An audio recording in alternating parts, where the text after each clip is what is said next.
ከዛሬ ጀምሮ በፕላስቲክ ከረጢት እቃ መያዝም ሆነ መሸጥ በሕግ እንደሚያስቀጣስ ያውቃሉ ወይ?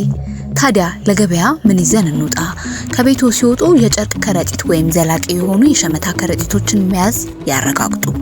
ይህ አዲስ መመሪያ የአካባቢን ብክለት ለመቀነስ ትልቅ እርምጃ ነው። የፕላስቲክ ከረጢቶች በአካባቢ ላይ የሚያደርሱትን ጉዳት ለመቀነስ የሚደረገው ጥረት የሚደንቅ ቢሆንም የህብረተሰቡን የዕለት ተዕለት ፍላጎት ለማሟላት በቂ ተኪ ምርቶች ተዘጋጅተው ይሆን ወይ?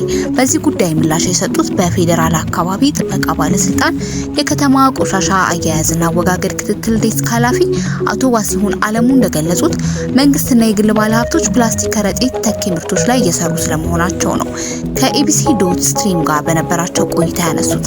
ያቀረቧቸውን ነጥቦች መሰረት በማድረግ ስለ ተኪ ምርቶችና ስለ ህጉ አፈጻጸም ዝርዝር መረጃዎችን በሚከተለው መልኩ ማጠቃለል ይቻላል። ከጥጥ ጨርቅ የሚሰሩ ከረጢቶች። እነዚህ ከረጢቶች ታጥበው ለረጅም ጊዜ የሚያገለግሉ በመሆናቸው ለዘላቂነት ተመራጭ ናቸው ይላሉ።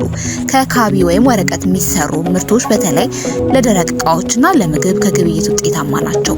የማምረት አቅም በአሁኑ ወቅት 3 ትልልቅ ተቋማት በቀን እስከ 55000 የሚደርሱ የጨርቅ ከረጢቶችን እያመረቱ ሲሆኑ በርካታ ጥቃቅንና አነስተኛ ኢንተርፕራይዞች በስፋት እየተሳተፉ ይገኛሉ።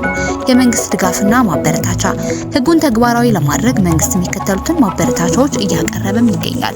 ከቀረጥ ነፃ መብት ተኪ ምርቶችን የሚያመርቱ ማሽኖች ወደ ሀገር ውስጥ ለማስገባት ከቀረጥ ነፃ መብት ተሰጥቷል።